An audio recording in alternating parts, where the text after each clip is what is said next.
Hey group hosts, hope that you are doing well today. We're going to be back in the book of John, chapter 10, and hopefully this will be a good, encouraging weekly devotional for you. I'm so thankful for all that you do to step out and care for the people in your group, and I just want to encourage you today as you continue on the path.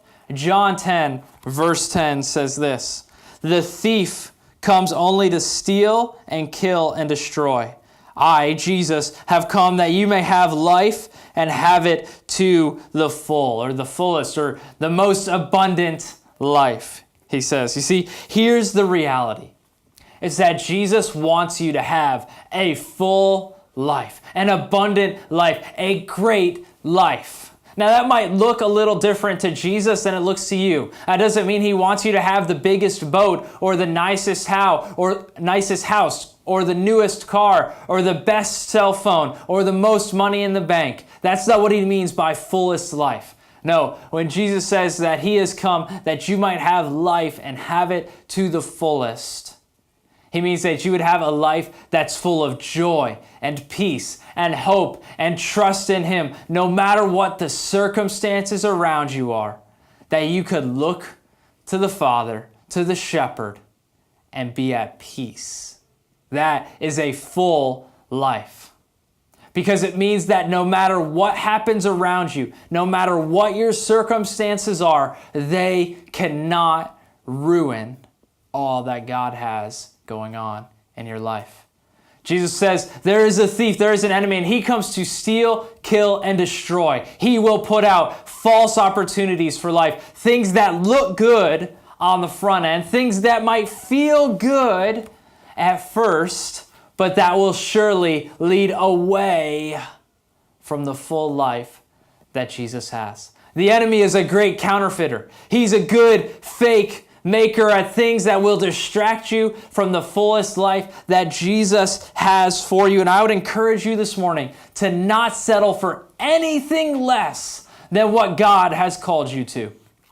As the enemy will give you less, and he will make it look enticing. He'll say, yeah, Jesus wants you to have a full life, but it's going to be difficult. It's going to be hard to get there. Why don't you come with me?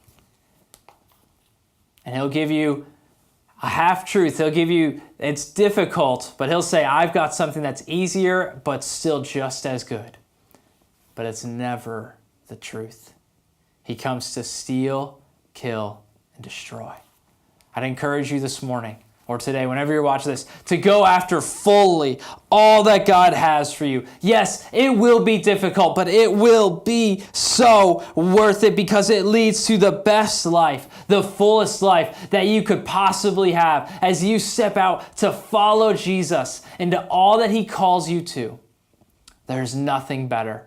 There's no safer place to be. There's no more valuable place to be. There's no more loving and fulfilling place to be than right where God has called you to be.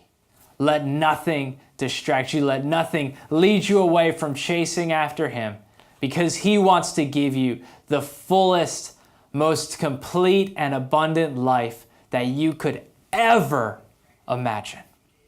Let me pray for you. Father, I thank you for each of these that are watching today. Lord, bless them. Give them clarity to hear your voice, to see you, and to chase after you, Father. And as they do, pour out in abundance your blessings on them. Lord, give them joy and peace and trust and hope and faith as they're in the middle of following you. Lord, I pray that you would give them a hope to know that you're with the family members, the loved ones, the friends that they're concerned about. Let them know that you're caring for those people and that you bring the fullest life to them as well, Lord, as they begin to follow after you. Lord, I pray that you'd bless each of our group hosts today. Amen. Y'all have a great week. Look forward to seeing you at one of our weekend services.